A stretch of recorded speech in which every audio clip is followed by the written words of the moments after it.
Assalamualaikum warahmatullahi wabarakatuh. Halo teman-teman semua. Kembali lagi bersama saya Latifah Azhara.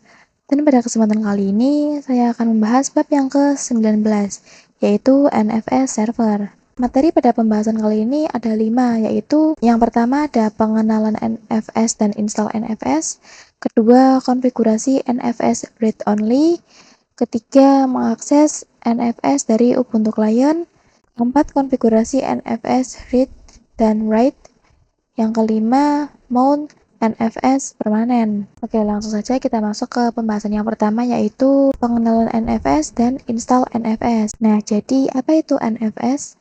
NFS itu adalah protokol ataupun software yang digunakan sebagai file sharing antar Linux. Jadi Linux ke Linux. Sedangkan jika terdapat data dari Linux yang ingin dikirim ke Windows, itu kita bisa menggunakan yang namanya Samba.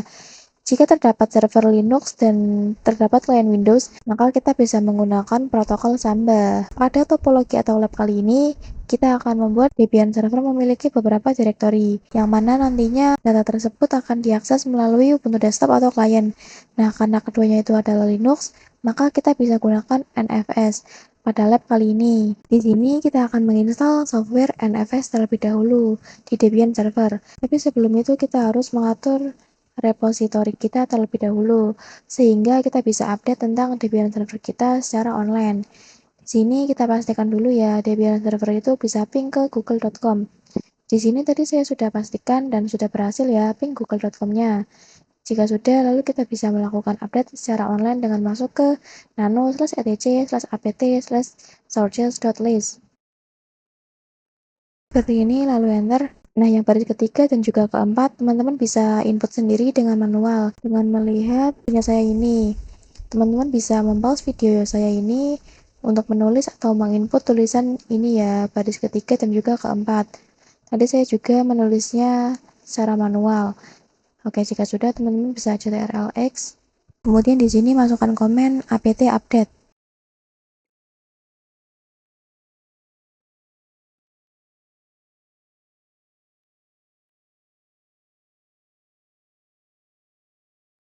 Oke, jika sudah selesai seperti ini, kita install NFS-nya dengan komen apt install nfs strip kernel strip server. Dan enter. Di sini ketikkan y, enter. Oke, sudah selesai ya di sini untuk proses instalasi NFS-nya. Oke, sekarang kita lanjut ke konfigurasi NFS read only. Nah, jadi kali ini kita akan membuat sebuah direktori pada Debian server, yang mana direktori ini nanti akan diakses oleh Ubuntu Client. Kita buat dulu direktorinya ya. Oh ya, ini sekarang saya berada di root ya. Misalkan di sini namanya NFS1. Enter. Selanjutnya kita masuk ke nano/etc/export. Dan enter. Kita scroll sampai ke bawah. Untuk mengkonfigurasi direktori NFS1 agar bisa diakses oleh IP siapa saja dengan hak akses read only, di sini kita tulis tanpa pagar ya, /nfs1. Kemudian kita tab 2 kali. Di sini kita kasih tanda bintang. Tanda bintang ini maksudnya adalah kita mendefinisikan seluruh IP. Jadi siapa saja itu bisa mendapatkan akses read only dari direktori NFS1.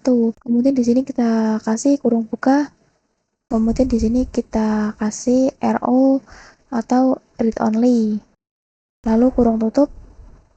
Seperti ini ya. Jika sudah, kita ctrl-x, y, enter. Kemudian kita restart sistemnya dengan komen systemctl restart nfs strip kernel strip server. Kemudian enter. Oke, sudah berhasil ya.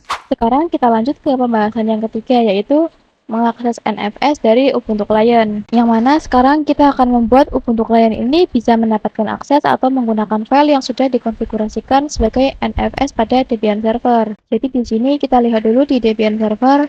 Pastikan sebelum itu kita harus masuk ke root terlebih dahulu ya. Lalu di sini masukkan komen ls/. Oke, sebelumnya kita sudah mengkonfigurasi NFS1 ini sebagai direktori yang bisa di-sharing kemana saja ya. Kita beralih lagi ke Ubuntu Client. Sebelum kita menerima file yang ada pada Debian server, maka kita harus menginstal juga software sebagai penerima, yaitu dengan komen sudo apt install nfs strip common. kemudian enter, lalu ya, sudo apt install nfs strip common itu digunakan untuk menerima. Tapi kalau untuk mengirim atau sharing kita pakai yang nfs strip kernel strip server. Nah, jika sudah, langkah selanjutnya kita harus meng-show mount atau melihat direktori apa yang sudah di-share oleh Debian server. Jadi kita akan memastikan apakah direktori nfs1 berhasil di-share oleh Debian server, yaitu dengan komen show mount min-e lalu IP dari Debian server. Tapi sebelum itu kita pastikan dulu dari Ubuntu client ke Debian server itu bisa saling berkomunikasi dengan komen ping IP Debian server. Kemudian enter. Oke, ini berhasil, berarti tandanya bisa berkomunikasi ya. Kemudian kita tulis yang tadi saya bilang yaitu show mount min-e 10.10.10.2. Kemudian enter. Oke, di sini berhasil ya bahwasannya direktori nfs1 berhasil di-share oleh Debian server. Kemudian kita akan mencoba menerima file nfs1 ini, yaitu dengan membuat direktori baru pada posisi yang sekarang. Jadi di sini saya berada pada /home/user atau /aza. Untuk namanya misal di sini saya mau namanya terima nfs. Kemudian enter. Direktori terima nfs ini fungsinya untuk menerima seluruh file yang kita terima melalui nfs1. Kemudian nanti direktori terima nfs ini digunakan untuk menyimpan seluruh file dari nfs1. Sekarang kita buat direktori terima nfs ini agar menerima seluruh file dari nfs1, yaitu dengan komen sudo mount IP dari Debian server, yaitu 10.10.10.2. Kemudian /nfs1, kemudian mau diletakkan di direktori mana. Di sini saya mau meletakkannya di direktori terima nfs.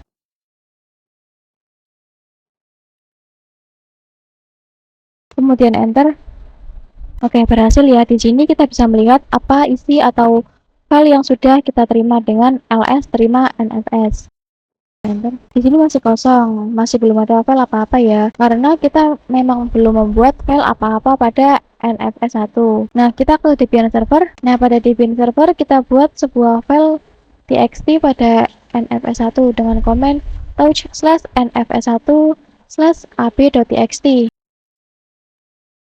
Di sini saya pakai nama filenya adalah ab.txt, lalu enter, lalu ls/nfs1. Dan enter. Oke, sudah ada ab.txt-nya. Dimana sekarang dalam direktori nfs1 itu terdapat satu file, yaitu ab.txt, yang pastinya sudah diterima oleh Ubuntu client dan dimasukkan ke direktori terima nfs. Kita coba lihat di Ubuntu client. Di sini kita ls terima nfs. Oke, sudah sinkron ya. Jadi di Ubuntu client di direktori terima nfs juga sudah ada file ab.txt yang tadi kita buat di dalam direktori nfs1 di Debian server. Kita coba buat lagi misalkan dengan nama abcde.txt ya. Kita cek di Ubuntu client. Oke, di Ubuntu client ketika saya ls terima nfs juga sudah ada dua file ya. Sekarang kita lanjut ke konfigurasi nfs read and write. Sebelumnya kita itu hanya mengkonfigurasi file nfs sebagai read only saja. Jadi tidak bisa dihapus atau diubah oleh perangkat lain atau IP lain. Kita buktikan pada Ubuntu client, saya akan mencoba untuk touch pada nfs1 yang mana nfs1 itu di mount di dalam direktori terima nfs. Kita coba ya. Perhatikan di sini keterangannya read only file system karena kita hanya memiliki hak akses read only. Jika di sini saya coba nano file abcde yang ada di dalam direktori terima nfs,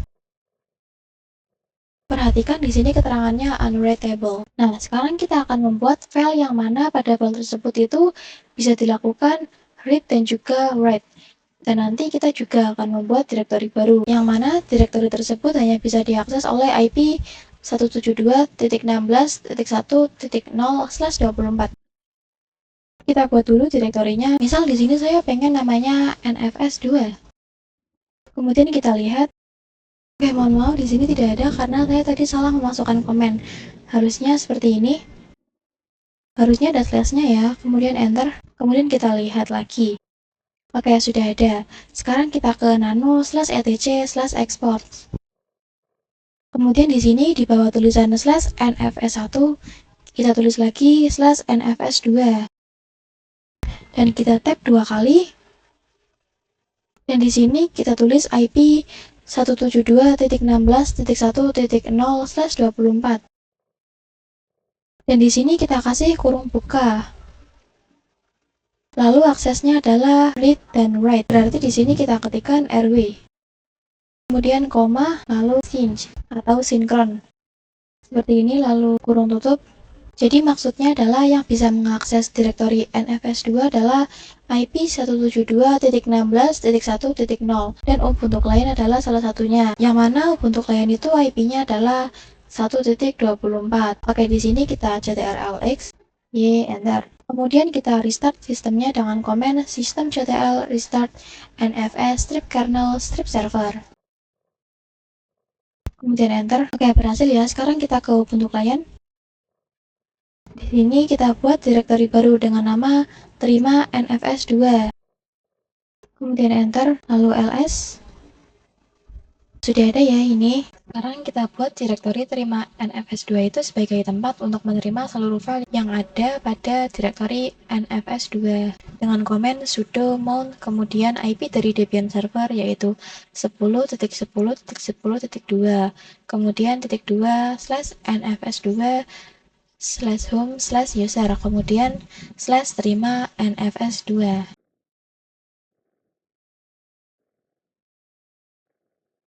Kemudian enter, lalu masukkan password.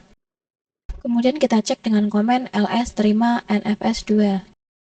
Oke, di sini masih kosong, masih belum ada file apapun ya. Kemudian kita ke Debian server. Kita coba buat file pada nfs2. Misal di sini saya mau namanya halo.txt. Berarti komennya ya touch/nfs2/halo.txt. Enter. Sekarang kita cek di Ubuntu Client. Oke, sudah ada, jadi sudah sinkron ya.